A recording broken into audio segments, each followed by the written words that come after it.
Salut tout le monde, bienvenue dans la cave du Mills. J'espère que ça roule pour vous, moi ça va super, je suis très heureux aujourd'hui de vous retrouver pour les lectures de la semaine. Alors j'ai lu 5 œuvres, ça va de la bande dessinée aux comics indépendants, voire super-héroïques. On est vachement proches là, qu'est-ce qui se passe? Il y a de l'intimité entre nous. Oui ma petite Perriche, parce qu'aujourd'hui, j'ai une surprise. Il y a une de ces œuvres qui vont tout simplement intégrer les lectures royales de la cave, mon top 10 comics, BD, ovni, bref. En plus tu vas voir, c'est complètement débile, parce qu'encore une fois, je fais un truc que personne ne fait, c'est que je vais intégrer la moitié d'une histoire dans ce top, parce que tellement j'ai kiffé, et je fais ce que je veux, quelque part. Ah non mais voilà, quelque part, je vous en Alors, on va tout simplement... Allez, viens là, Michel. On va continuer le calendrier du mulet, parce que voilà, on est déjà en avril bien frappé, et j'ai pas parlé de ce mulet. Voilà, alors regardez-moi ça, comme c'est beau. J'ai déjà lu quelques œuvres, hein, je le cache, sinon vous allez vous spoiler. En même temps, je suis complètement con, c'est dans la miniature. On s'en... Rock voisine, pas vraiment. Plutôt 36 Cabret là. Et puis là, un mulet qui est quand même assez long, hein. Donc bravo messieurs, bravo les États-Unis quelque part, hein. Toujours plus fort dans la connerie. On va pas perdre beaucoup plus de temps parce que vous êtes nombreux à me dire mais Mills, on adore tes vidéos, ma petite perruche. Oui, c'est très bien, c'est génial, c'est toujours un moment de plaisir. On t'aime. Mais c'est un peu long. Donc on va s'activer. C'est parti.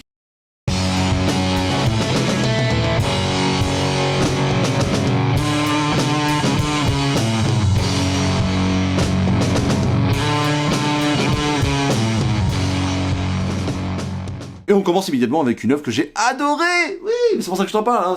J'ai pas le temps de parler de choses que j'ai pas aimées. Et en plus de ça, je suis pas maso. Comme il y en a qui arrivent à bien le faire, et ça marche plus. C'est sorti chez Delcourt et c'est un SP. Donc merci infiniment pour l'envoi, mes petites perriches de chez Delcourt. Merci beaucoup. C'est Estampillé Distillerie, sorti le 26 mars 2025. Et ça coûte 25,50€. Et ça fait pas 225 pages, mais 224. Ça fait beaucoup de 5. Je sais pas, il y a peut-être un problème avec ce chiffre-là. Non, c'est la pire introduction pour Spectrograph. L'équipe créative, c'est James Tynion et Christian Ward. Ok. Alors James Tynion 4 pour les francophones. Si vous le connaissez pas, j'en ai parlé plein de fois, c'est un gars qui, évidemment, on a Assassin de Lake, tout le monde le connaît, ça a même explosé le plafond de verre du comics, c'est vraiment une superstar, un peu comme Bendis ou Miller à l'époque. C'est quelqu'un qui vend des palettes de comics, c'est un gars qui pèse dans l'industrie, qui fait du bien à l'industrie. Et en plus de ça, il est connu. Et c'est là que c'était un peu pas gagné pour moi, et je vous avoue que si j'avais pas eu l'envoi SP, quoi que Distillery, tout ce qu'ils font, je kiffe. Mais en gros, si j'avais pas reçu ce SP là, je suis pas sûr que je serais allé dessus, parce que Occulte, Fantôme, en Renté et compagnie, je sais pas quoi. Et en fait, James Tynion 4, c'est un tueur pour l'horreur. Qu'on s'entende, hein. Les gens sont là, non, l'horreur ça marche pas dans le 9e art. Si, ça marche. Alors, faut pas s'attendre à faire évidemment. Mais en fait, c'est que la plume de l'auteur réussit à intégrer en toi, à faire une espèce d'inception d'un truc complètement, une espèce de mélasse dégueulasse et horrible. Tu as quelque chose de très viscéral qui fait que tu te sens mal à l'aise. Tu es même un peu effrayé ou gêné par certains dessins. Par exemple, typiquement, Christian Ward a un dessin très particulier. Et il y a des moments où je me sentais un petit peu pas bien, dans le sens où je me disais, ah, c'est quand même bien dégueu là. Un truc qui est bien dégueu, ça marche, ça marche. Donc pour moi, c'est ça l'horreur dans le 9e art de toute manière. Et donc du coup, c'est réussi. De quoi ça parle? On va peut-être commencer par là. On va suivre une meuf qui s'appelle Jenny. Jenny, c'est la Stéphane Plaza de Malibu. Ah, pourquoi je dis ça? Stéphane Plaza, vous savez, c'est un mec qui passait à la télé, vous savez peut-être pas, mais c'est un agent immobilier qui se comporte très mal auprès de la gente féminine et pas que. C'est un gros con, quoi. Voilà, tout simplement. Et Jenny, c'est un peu pareil, mais différent. Jenny, c'est une meuf qui vend des maisons et qui se comporte très mal avec son enfant. Ah, c'est aussi simple que ça. La comparaison est marrante. Pas du tout marrant de faire ça, attention, mais la comparaison est un peu bizarre, mais marrante. Alors, il y a différents période dans ce comics. On est dans les années 60, 80 et là on est en 2024. Il y a des flashbacks. Vous allez vous savoir pourquoi il y a des flashbacks pour la conception de l'objet que je vais vous parler juste après. Mais on est en 2024 et tu es à Malibu, t'es là à Malibu tranquillou. Tu vois Jenny qui est dans cette petite voiture rose qui est là. Ouais, je vais aller vendre un manoir qui est dit hanté. Il y a des riches entrepreneurs qui veulent l'acheter tout simplement parce qu'à l'intérieur il y a un objet qu'ils convoitent tout simplement. Donc ils veulent peut-être visiter, l'acheter et puis du coup grâce à ça je vais avoir une commission et cette commission va me permettre d'avoir de la thune pour pouvoir bien vivre et qui sait rendre heureux mon enfant. Le seul problème c'est qu'elle dit à sa pote qui est au boulot, qui a pas l'air de mesurer trop le côté alarmant, et elle lui dit j'ai oublié mon gamin en plein milieu de la... Alors c'est un gamin, c'est un jeune gamin, c'est vraiment un jeune enfant, c'est les 3 premières pages, je vous spoil rien. Le gamin est tout simplement sur sa chaise haute, le petit Griggy, il s'appelle Griggy, il est sur sa chaise haute et comme ça il pleure et t'as sa mère qui est là. Ouais, dis-moi copine. Alors elle appelle une pote, elle lui dit est-ce que tu pourrais, je sais que t'es pas loin, tu pourrais aller le chercher parce que moi je vais vendre ma baraque. Déjà, Jenny, comment t'as fait pour oublier ton gamin, en fait, sur une chaise haute? Pourquoi? Pour le boulot? Pour aller vendre une baraque? Mais t'as pété un plomb, Jenny, ou quoi? Alors t'apprends plus ou moins que Jenny, elle est pas très fan d'être mère. Voilà, il y a aussi tout un sous-texte là-dessous qui est assez intéressant. Et c'est pour ça qu'il y a plein de gens qui vont peut-être pas réussir à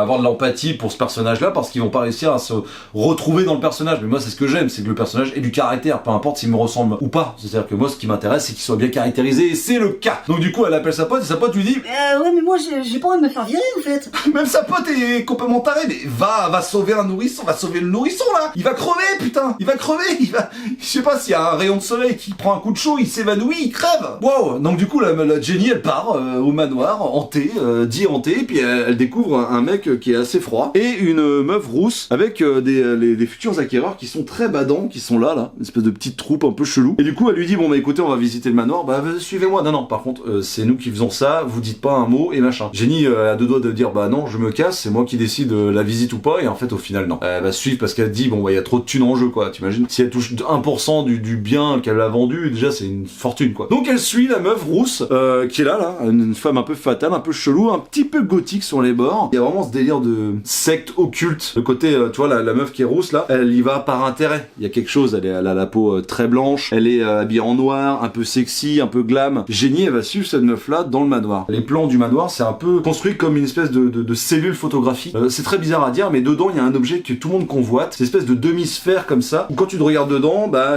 il y a des trucs qui se passent. Voilà. Il y a beaucoup de technologie dans cette maison et à la fois ça reste un manoir un peu hanté, un peu chelou, très gothique. La machine est là.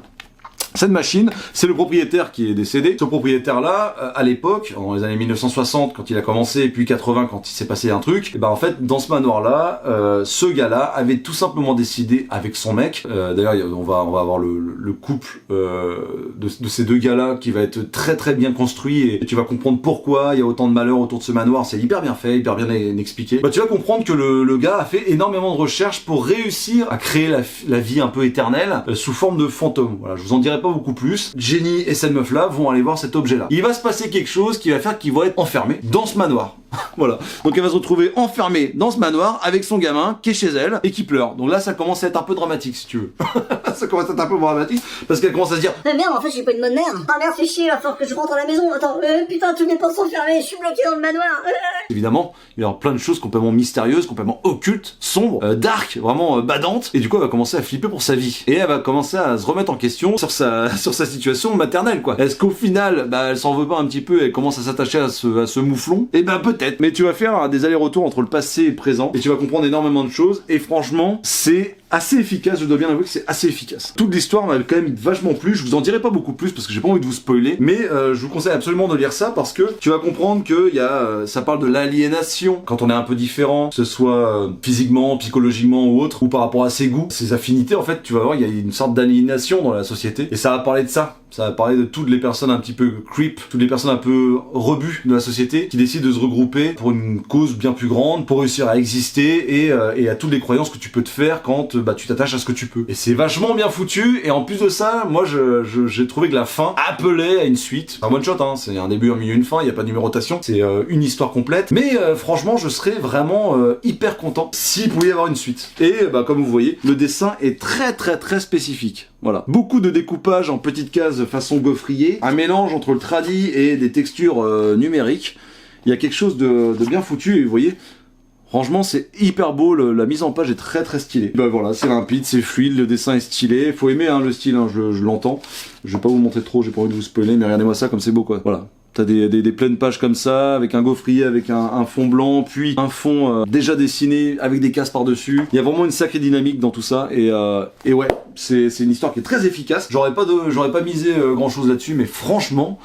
Spectrograph, ça déboîte. Et on enchaîne dans la joie et l'allégresse avec une œuvre qui m'a également mis une énorme patate de forain. C'est une œuvre sortie chez Glénat le 26 février 2025 qui coûte 26€, qui fait 256 pages. Je vous parle de Chère Mère. Les mères aussi peuvent être toxiques, de Sophie Adrianson et de Mademoiselle Caroline. Alors grosse patate de forain, pourquoi? Parce que déjà dès la quatrième de couverture, elle t'explique que bah toi, moi, mon pote de boulot, mon cousin, peut-être on est susceptible d'avoir grandi avec un parent toxique, puisque on estime à 20% la part de parents toxiques dans l'éducation l'éducation de quelqu'un. Donc, autant dire que c'est quand même pas rien. Bah, forcément, c'est un sujet beaucoup plus sociétal que les fantômes. Et du coup, j'ai toujours un peu peur avec ces œuvres-là parce que les artistes qui traitent la plupart du temps de ces œuvres-là sont des artistes qui ont un trait très épuré, une ligne claire très simple, pratiquement des bonhommes bâtons, et je dis pas le contraire, hein. Il y a des histoires qui sont magnifiques et hyper bien racontées avec un minimum de traits. Sauf que moi, j'aime quand une histoire est profonde, mais qu'il y a quand même une proposition graphique, parce que je trouve qu'il y a rien de plus stylé qu'avoir une personne qui me touche avec ses dessins, c'est-à-dire moi, ce qui m'intéresse, un dessin fourni avec un décor et compagnie, avec en plus de ça un message culturel, sociétal ou autre, fort. Je trouve que dans le 9e art, ce qui est intéressant, c'est quand un dessin est quand même assez appliqué et que le scénario est quand même très creusé. Et ben c'est le cas ici. Voilà, c'est le cas. Alors c'est un dessin particulier, hein.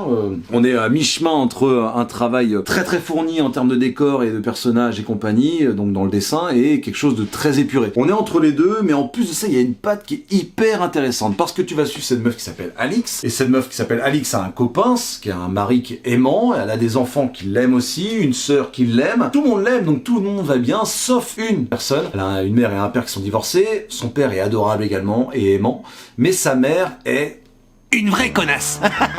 Non mais voilà, depuis tout à l'heure il tourne autour du pot, il bible les trucs. C'est une connasse. C'est une désagréable et nauséable, toxique. Nocif, enfin t'appelles ça comme tu veux. Sa mère, que l'on voit sur la cover, c'est un petit peu comme L'Homme en Noir que je vous avais présenté, la BD là, que j'avais adoré, qui parlait des violences faites aux enfants. Et ben là, en fait, la mère est représentée comme une espèce d'ombre, une part sombre, une silhouette. Elle est représentée comme ça tout au long de l'histoire, et du coup ça amène une espèce d'impact graphique qui fait que, ouais, tu sais, quand on amène le plat est en couleur, mais elle est en noir, quoi, tu vois. Et tu peux la deviner, tu peux la supposer, tu vois. Il y a un truc qui est vraiment, et c'est assez bouleversant, en fait, de voir ça. Je trouve que ça marche encore mieux parce que sur l'aspect graphique, il y a un parti pris et ça marche quand même très très bien. Donc cette meuf qui s'appelle Alix, un jour, va tout simplement dire à sa fille, oh, t'es belle et tout, et puis sa mère, qui est juste derrière, lui explique, oh, commence pas à dire ça, elle va finir par le croire. Et là, elle va tout simplement se rendre compte que depuis qu'elle est petite, elle a le droit à des réflexions horribles. Genre, arrête de manger, tu vas finir obèse. Arrête de fumer, tu vas crever. Je t'ai toujours dit ça, tu vois. Et c'est constamment des réflexions inutiles, mais au quotidien, qui font que Alix les a toujours entendues de façon logique, en fait. Elle a jamais remis en question ce que sa mère lui disait. Parce qu'elle pensait, au fond d'elle, elle savait, mais elle se disait, tiens, c'est pour mon bien, tu vois. Sauf elle a pas le même traitement avec sa sœur. Et c'est là que c'est intéressant. Elle va avoir une prise de conscience, elle va aller voir une psychologue, et elle va lui expliquer, bah oui, effectivement, vous avez une mère toxique, quoi. Et là, tout à coup, tout va se mêler. Et en fait, ça va parler de l'emprise qu'une personne toxique peut avoir sur toi. Une espèce de côté vampirique qui va aspirer toute ton énergie sans que tu t'en rendes compte, et te faire passer des moments atroces. Et en plus de toi, si tu t'énerves, c'est toi qui sera pointée du doigt et jugée comme mauvaise. Alors évidemment, il y a le côté avec ses enfants, il y a le côté avec ce qu'elle va vivre en tant que femme, sa place dans la famille, ses envies professionnelles et ce qui va lui arriver physiquement, parce qu'elle va avoir un petit problème de santé, et c'est ce qui va faire que tout va exploser, quoi. Elle va se sentir prostrée, cloîtrée. Voilà, en fait, toute l'histoire est assez intéressante, je vous en dis pas beaucoup plus, mais ce qui est génial, c'est que tu vois, il y a certaines personnes, même si elles sont de ta famille, qu'elles t'ont mis au monde, il y a des personnes qui malheureusement ne te veulent pas du bien. Et toute la question, c'est de savoir comment vivre avec. Est-ce qu'on coupe les ponts totalement? Est-ce qu'on vit en partie avec nos règles? Et je vous avoue avoir vécu aussi ça. Et tout le monde, je pense, a vécu une part de ça. Alors, à certains niveaux, à un certain pourcentage. J'espère pour vous que c'est pas à 100%. Mais en tout cas, c'est quand même 20% de la population. Ah, donc voilà, il y a une personne sur 5. Hein. Si cette vidéo fait 1000 vues, bon bah voilà. Vous êtes 200. Ouais, j'ai envie de vous dire, c'est comme ça, malheureusement, je vous le souhaite pas, et je vous souhaite bien du courage, parce que quand tu lis ça, tu te dis, effectivement, on a une espèce de marasme ambiant, de espèce de glu qui te ronge de l'intérieur, et c'est jamais très très bon. J'ai beaucoup aimé au moment où ça se passe mal en repas de famille, où elle commence à enquiller des verres, et tu sens que ça monte en crescendo, et que ça va exploser. Sur l'aspect scénaristique, c'est très très efficace. J'en ai parlé à Monsieur Lefebvre qui était venu à la maison avec Michael Jérôme. J'en ai parlé avec ma femme qui l'a conseillé à plein de gens. J'en ai parlé à des amis. J'en ai parlé, voilà, tout le monde a été unanime sur le fait que effectivement la proposition est belle et effectivement ce que ça raconte c'est intelligemment amené. Donc vraiment je vous conseille, si vous connaissez quelqu'un qui a eu ce problème, ou même vous, si vous vous posez des questions et tout, même des gens comme moi où effectivement il y a une part de ça dans ma vie, mais si vous voulez passer un bon moment et en apprendre un peu plus sur malheureusement ces personnes personnes qui subissent ça, et bien écoutez, foncez parce que vraiment la proposition est incroyable. Maintenant, en ce qui concerne le dessin, franchement, voilà, j'avais un petit peu peur de, comme je vous disais, de ces petits crayons, de ces personnages bâtons un petit peu. Et c'est pas péjoratif, c'est juste que moi c'est pas mon style. Là, on n'y est pas du tout. Il y a vraiment un parti pris graphique, il y a du travail, quoi. C'est vraiment bien amené, c'est beau, les couleurs choisies sont pas choisies pour rien. Tu sais par exemple que la maison à l'intérieur est fait rouge et dès que les gens sortent dehors, tu vois, il y a une espèce de libération par la couleur froide. Il y a beaucoup de trucs comme ça et c'est très beau. Regardez-moi ça, Alix qui pleure dans les bras de son homme qui est toujours là pour elle. Et il y a aussi un message, bah écoute, tu choisis pas ta famille, mais tu choisis peut-être la famille que tu vas créer plus tard. Tu choisis tes amis, tu vois. Et rien n'est jamais perdu. Typiquement, je peux vous dire que j'en sais quelque chose. La famille, tu la choisis pas. Maintenant, c'est un instinct de survie que tu as ou que tu as pas, mais si tu l'as, tu vas te faire en sorte de couper les ponts ou pas, mais en tout cas, tu vas foncer sur ce qui va te faire du bien. Et ton cerveau, de toute manière, est calibré pour avoir des interférences par rapport au fait que tu aies été mal aiguillé dans ta jeunesse et dénigré tout au long de ta jeunesse. Il y a un truc qui est vraiment puissant là-dedans. Et le dessin le rend très bien. Les textes sont très intelligents. C'est efficace. J'ai failli arriver en retard au resto parce que je suis resté plongé dedans et j'ai passé un excellent moment, surtout que tu passes du rire aux larmes. Et regardez-moi, ces genres d'illustrations, c'est quand même c'est quand même lourd de sens. Je vous conseille absolument, chère maman, c'est vraiment une superbe lecture. Ma femme me l'a conseillé, reconseillé, parce que je l'avais depuis un moment cette BD, et effectivement j'ai tardé un peu pour la lire, et j'aurais mieux fait d'écouter. Voilà, les femmes ont toujours raison, je vais te dire. Et maintenant, je pense qu'on peut s'accorder unanimement sur le fait que s'il y a bien un personnage de l'univers Marvel qui a eu une jeunesse de merde, bon bah c'est quand même Matt Murdock, hein, c'est Daredevil. Je vous présente Daredevil Cauchemar en Deluxe, donc 32€, 320 pages, sorti le 9 avril 2025 chez Panini. Bon, c'est un must-have absolu, pour 3 raisons. Déjà, il y a l'histoire Cauchemar dedans avec Michael Bendis et David Mack, donc ça c'est vraiment une énorme tartasse. Ensuite tu as les 6 issues de la grande parade, alors là tu peux retrouver Bob Gay, Stan Lee, Kevin Hall, Phil Winslade, Jen Collan, David Rose, bref. Et à la fin tu as Daredevil Ninja 1, 2 et 3. Alors Daredevil Ninja était assuré par Brian Michael Bendis au scénario et le dessin c'est Rob Haynes. Que dire si ce n'est que j'ai adoré la première histoire. Cauchemar, c'est un must-have absolu, il faut absolument que vous lisiez ça. Déjà les dessins de David Mack, bon bah voilà, vous connaissez certainement, c'est magnifique, vraiment ce mélange de collage, de dessin, de gribouillé, de peint, d'aquarelle, d'encre, enfin c'est incroyable. On va suivre Ben Ulrich qui va mener son enquête de journaliste, même si on lui dit de ne pas le faire, parce qu'en fait il y a un personnage qui va décéder brutalement, et c'est Daredevil qui va être accusé. Sauf que il y a un gamin dans l'histoire. Ce gamin-là fait des dessins, des cauchemars et compagnie, est pratiquement mutique, ne parle plus. Et Ulrich, il est persuadé que ce gamin en a trop vu et il veut mener son enquête parce que il est persuadé qu'au début, Daredevil a fait une dinguerie par rapport à son père et que ce gamin-là a vu des trucs qu'il aurait pas dû voir. Et du coup, vu que Ben Ulrich, il connaît l'identité secrète de Matt Murdock, de Daredevil, qui est Matt Murdock, bah du coup, il a deux doigts de le balancer, il a deux doigts de tout exploser et il cherche des réponses. Sauf que lui, au boulot, on n'arrête pas de lui dire que bah la vraie information c'est pas ça, et que ce qu'il veut lui c'est que les gens cliquent, bah, c'était pas à l'époque, mais que les gens achètent les journaux pour les lire, pour faire des ventes. Sauf que Ulrich, lui, il est persuadé que il y a l'histoire de ce gamin là, il faut absolument s'y pencher parce que c'est pas normal, c'est ça le vrai métier de journaliste. Toute l'histoire est basée autour de ce gamin là, des gribouillis, des cauchemars et compagnie, de la mère qui est un peu confus, et on voit pas beaucoup Daredevil au final. C'est vraiment une histoire qui est axée sur Ben Ulrich, qui va essayer d'enquêter, de récupérer différentes informations pour construire une histoire. C'est magnifique, voilà. Alors évidemment, bon, Bendis il est très très fort dans cette histoire, mais alors les dessins de David Mack sont complètement fous. C'est incroyable, voilà, c'est incroyable. Si vous aimez le côté indépendant du travail d'un artiste qui a eu carte blanche sur un personnage que vous kiffez comme Daredevil, il faut absolument que vous lisiez ça, quoi. Parce que tu vois toute la souffrance de Ben Ulrich, qui voit ce gamin impuissant, qui bégaye, en plus la façon dont c'est année, c'est magnifique parce que tu vois une part de ce que le gamin a en tête. Et ça c'est fou. Voilà, ça c'est fou, vraiment. Cauchemar, la première partie elle est incroyable. Moi c'était pour ça que je l'avais pris, vraiment c'est fou. Donc ça c'est la première histoire. La deuxième histoire c'est l'histoire de ce mec Griggs là, Samuel Griggs, qui accuse Daredevil d'avoir cassé sa verrière. Le mec décide de porter plainte contre Daredevil, donc voilà, donc là on est sur un niveau de dessin beaucoup plus mainstream, on est vraiment sur un classique, voilà, quelque chose de très mainstream, et c'est pas dénigrant du tout, hein, c'est très efficace, ça marche très très bien. J'ai adoré le début de l'histoire, le milieu et la fin, je l'ai trouvé un petit peu, bof, voilà, c'est pas plus mon truc que ça, mais en tout cas ça vaut vraiment le coup. L'histoire, la démarche est incroyable parce que ce mec là, Samuel Griggs, va porter plainte contre Daredevil et il va choisir Murdock.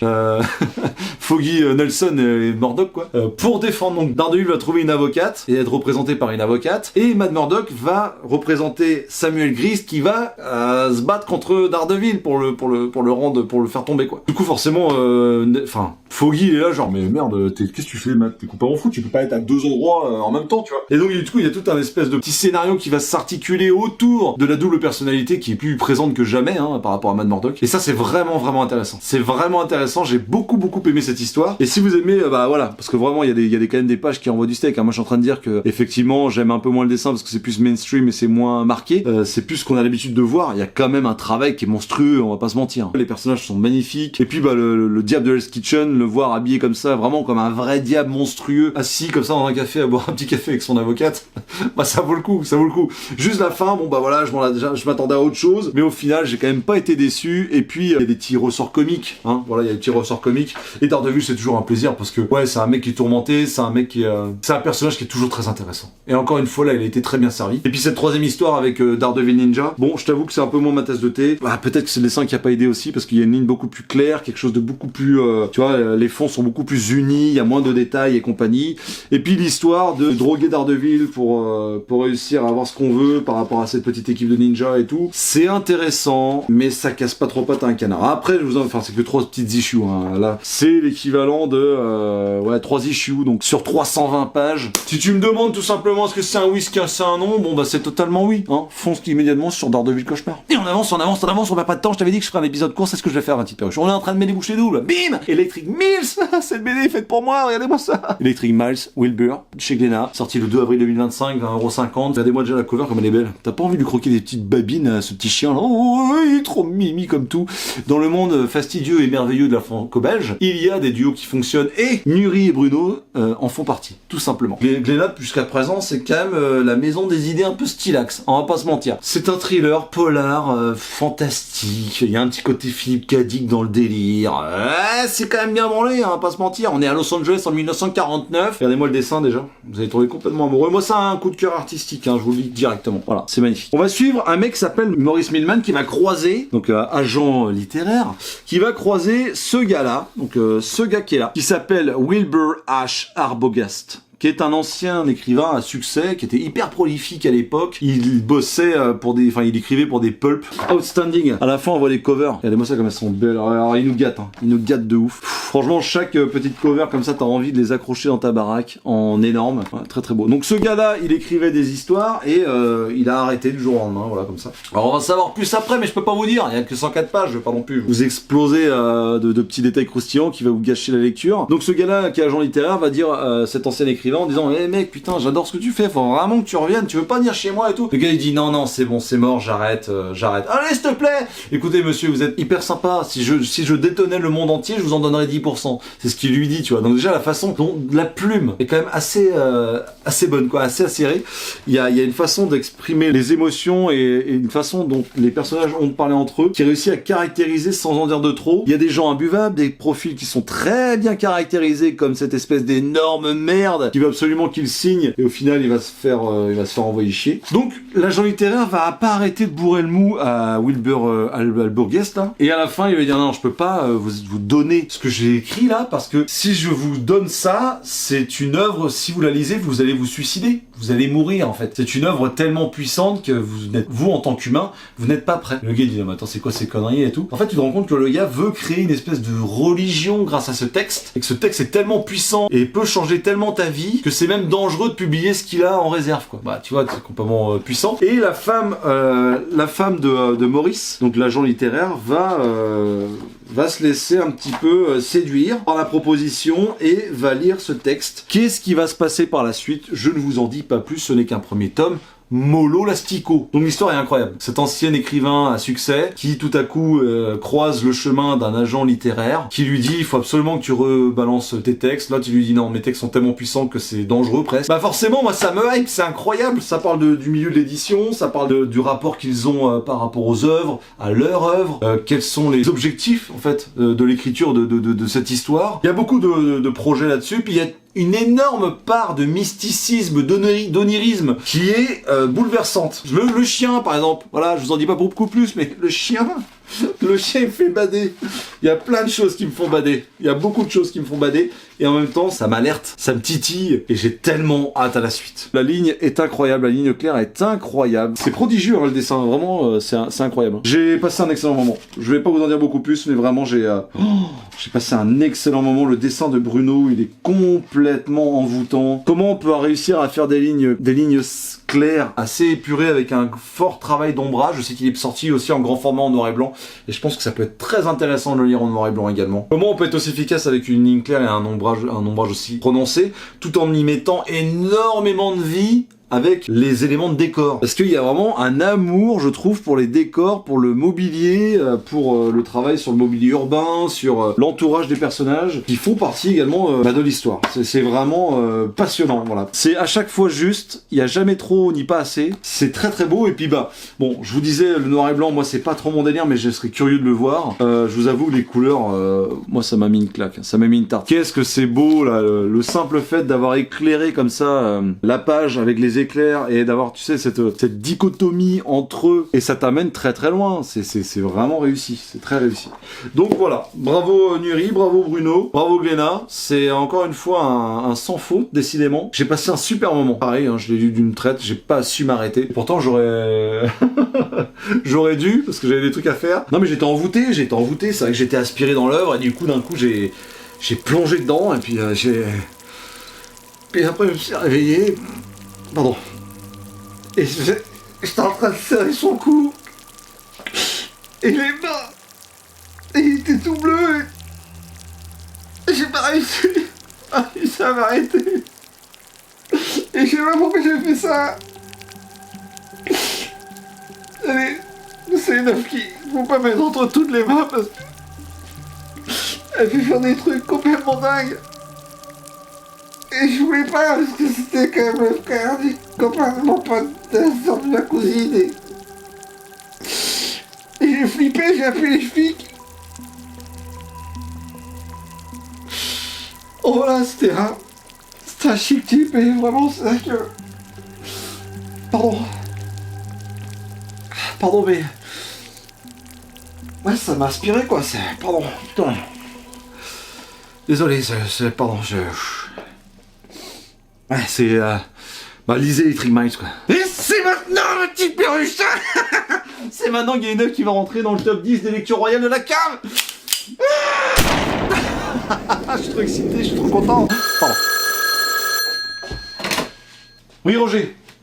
Oui, c'est moi, ouais. J'ai tiré... Bon, ça va, j'ai pas tiré...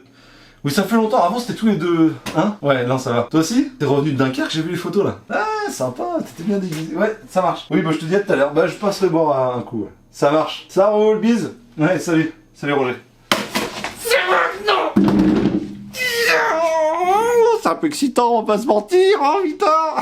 Merci à François Hercouet. On s'est vu à Angoulême. Et il me dit, mais mec, t'as pas lu cette œuvre? Je dis, bah non, mais attends, je te l'envoie. Je te l'envoie, il faut absolument que tu le lises. Alors il m'a dit, t'en parles pas, je m'en branle, je veux que tu lises cette œuvre. Donc merci à François Hercouet pour l'expédition. Merci beaucoup, d'ailleurs merci à la team Urban en général, parce que vraiment ils font un boulot que je qualifierais de qualitatif et humain. Voilà, merci beaucoup de me l'avoir envoyé. C'est une œuvre de Guerra au dessin, de Jason Aaron au scénario. Dans ce format-là, c'est sorti le 4 octobre 2024, donc ça commence à dater. 45 €. 448 pages quand même. C'est considéré comme le chef-d'œuvre de Jason Aaron. Je vais pas vous faire attendre plus longtemps, je pense que vous l'avez deviné. C'est Scalped. Putain, Scalped, le premier volume. Alors il va rentrer là-dedans le premier volume direct. Et puis bah si c'est encore mieux au deuxième volume, bah il va monter, et si c'est moins bien, il descendra. Mais en tout cas, il est créé, il est là. Il est là le magnète. Regardez ça comme c'est beau. Un mini magnète. Alors pas tout à fait pareil, vous m'en voudrez pas. De quoi ça parle? Alors, comment expliquer le truc? Alors il y a marqué le diable. À ma connaissance, il n'y a pas d'autre foutu diable que celui qu'un homme porte en lui. C'est un peu une œuvre coup de poing. Hein.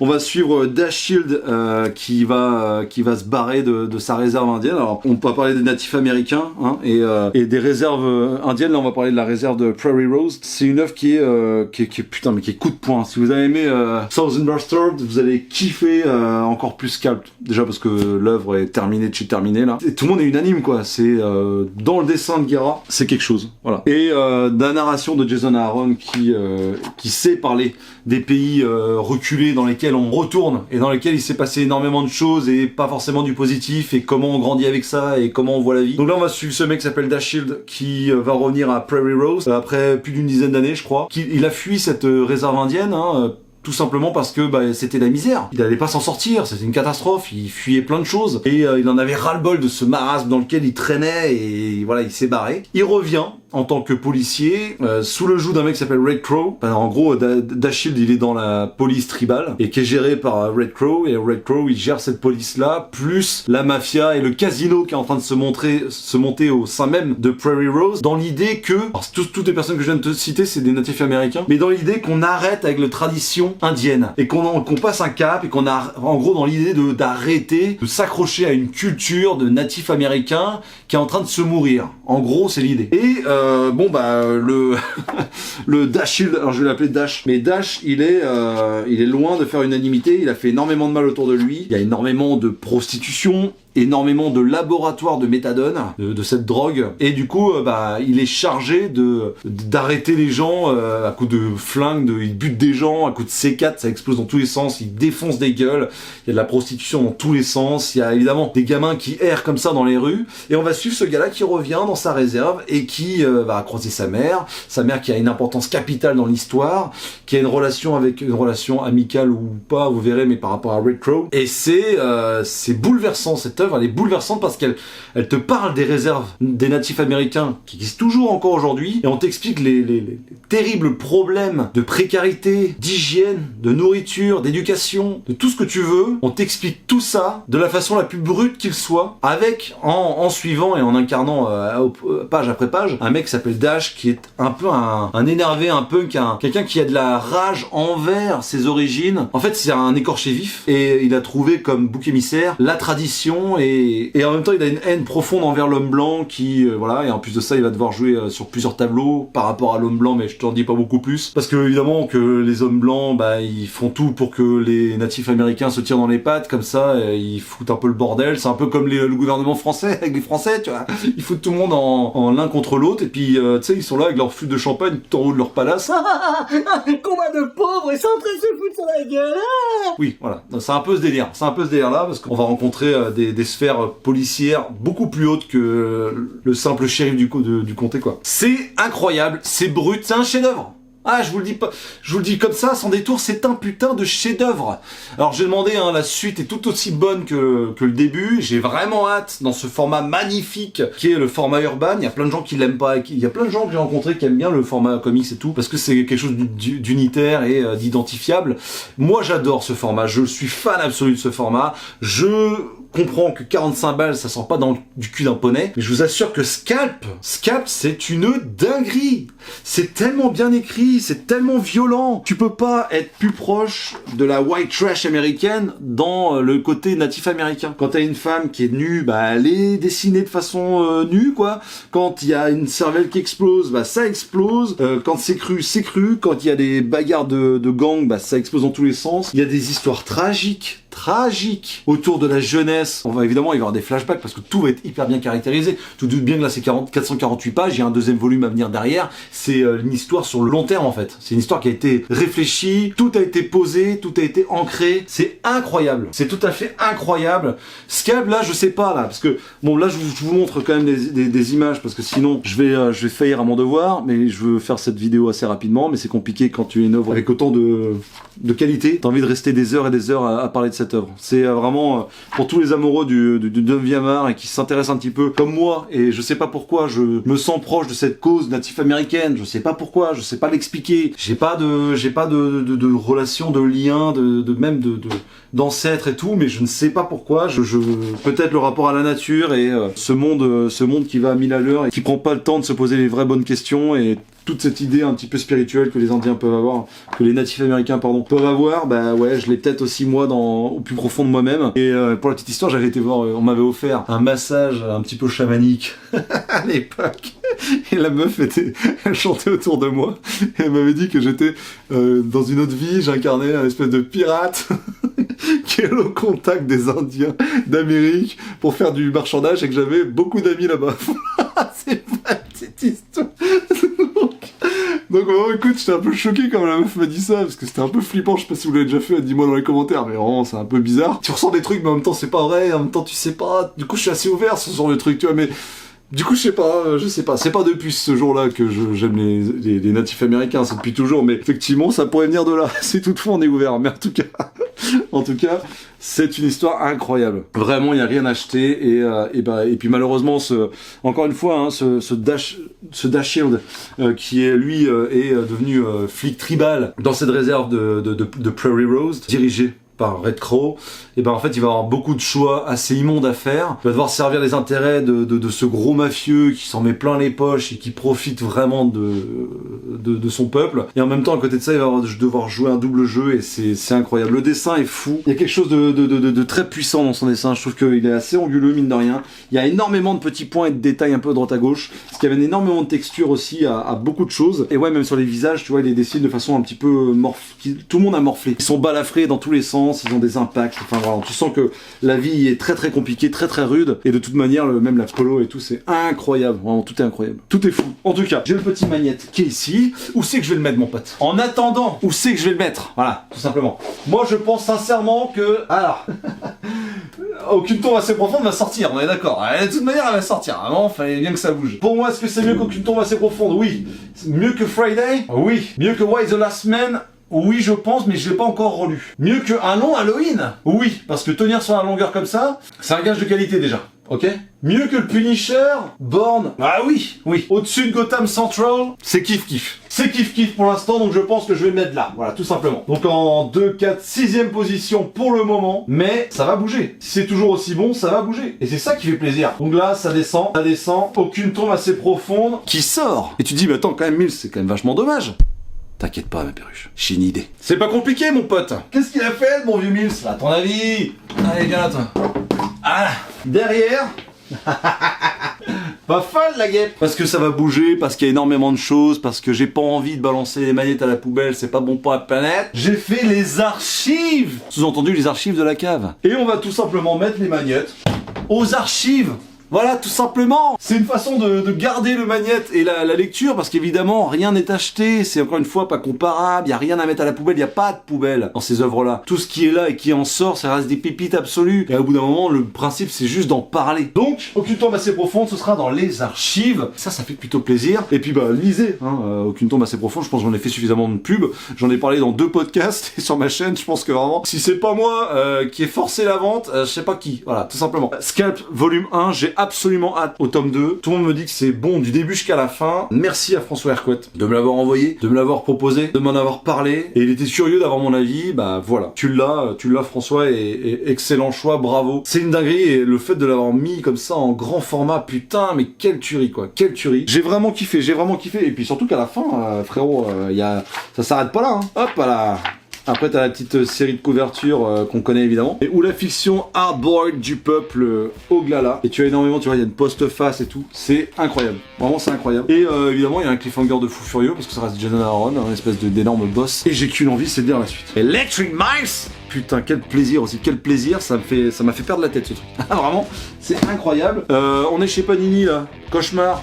Daredevil Cauchemar de Bendis et David Mack, bah putain, quelle folie, même la suite est bonne quand même, ça vaut quand même le coup, mais vraiment cette histoire de cauchemar est folle, avec Ben Ulrich, là c'est quand même complètement fou. On est plus sur du tranche de vie, on est plus sur un fait de société qui est la toxicité des parents envers les enfants. Chère maman, c'est aussi important que ce dont je vous ai déjà parlé pour L'Homme en Noir et compagnie. Chère maman de chez Glénat, de Sophie Adrianson et Mademoiselle Caroline, franchement ça m'a mis une sacrée claque. Je vais la garder cette BD, mais c'est surtout que je vais énormément la prêter, parce que c'est d'utilité un petit peu publique, vraiment. Il y a vraiment un côté ah oui, c'est peut-être pour ça qu'elle est comme ça et que je me sens nul, parce qu'en fait depuis toujours on me dénigre quoi, tu vois. Courage à toutes et à tous. Et puis bah Spectregraph, franchement, distillerie, j'ai l'impression que c'est fait pour moi. Alors là évidemment il y a James Tynion 4 qui est quand même pas mauvais, et Christian Ward qui propose vraiment un délire graphique qui est bien à lui, un peu comme du David Mack, tu vois. Il y a vraiment une patte folle, et réussir à amener de la folie comme ça dans son dessin et être reconnaissable parmi 1000, bah franchement chapeau. Donc une excellente